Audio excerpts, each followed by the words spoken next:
Con coach Piazzi di Cavezzo, dopo questa bella gara, intanto complimenti, avete iniziato bene questa Final Event.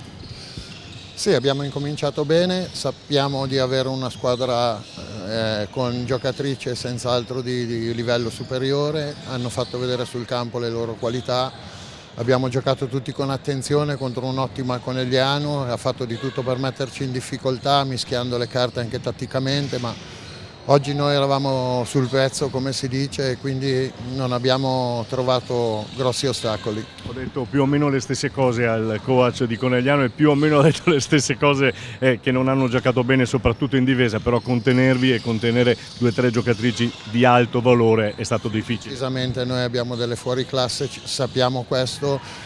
Quello che non faremo mai è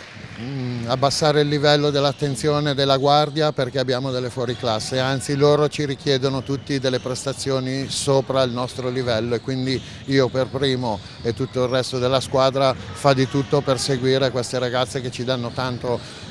come energia sul campo, ma anche come energia mentale, come conoscenza del gioco, sono un valore aggiunto per tutti noi.